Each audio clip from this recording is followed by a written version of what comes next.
छत्रपती संभाजीनगर शहरातील जालना रोडवरील high court signal येथे रविवारी सायंकाळी धक्कादायक प्रकार घडला। एका मद्यधुंद दुचाकीस्वाराने आणि त्याच्या पत्नीने कर्तव्यावर असलेल्या वाहतूक पोलिसाला भर रस्त्यात मारहाण करत गोंधळ घातल्याची घटना समोर आली आहे।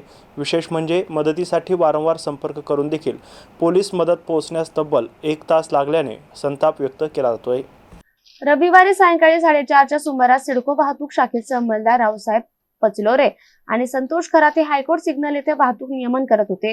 यावेळी संशयावरून थांबवलेल्या मद्यधुंद दुचाकीस्वार सोमनाथ गिरे याने पोलिसांशी वाद घालण्यास सुरुवात केली। वाद विकोपाला गेल्यानंतर त्यांनी आपल्या पत्नीलाही घटनास्थळी बोलावलं। या दाम्पत्याने पोलिसांना शिवीगाळ करत पचलोरे यांच्या गालावर थप्पड मारली, तसेच भर रस्त्यात झोपून वाहतूक रोखून धिंगाणा घातला। पोलीस मदत वेळेवर न मिळाल्याने रिक्षा चालक महादेव जाटवे आणि मनजित सिंग चंडोक यांनी मध्यस्थी करत पोलिसांच्या मदतीला धाव घेतली। अखेर तब्बल 1 तासानंतर पुंडलिकनगर पोलीस आणि दामिनी पथक घटनास्थळी दाखल झालं। पोलिसांनी संबंधित दाम्पत्याला ताब्यात घेतले असून सरकारी कामात अडथळा, मारहाण आणि मद्यप्राशन करून गोंधळ घातल्या प्रकरणी गुन्हा दाखल करण्यात आलाय। या घटनेचे व्हिडिओ अनेक नागरिकांनी मोबाईलमध्ये चित्रित करून सोशल मीडियावर शेअर केले असून ते व्हिडिओ सध्या मोठ्या प्रमाणात व्हायरल होत आहेत। दरम्यान अतिसंवेदनशील समजल्या जाणाऱ्या हायकोर्ट सिग्नल परिसरात पोलीस मदत पोहोचण्यास तब्बल 60 मिनिटे लागल्याने पेट्रोलिंग व्यवस्था आणि प्रतिसाद यंत्रणेवर प्रश्नचिन्ह निर्माण झालंय।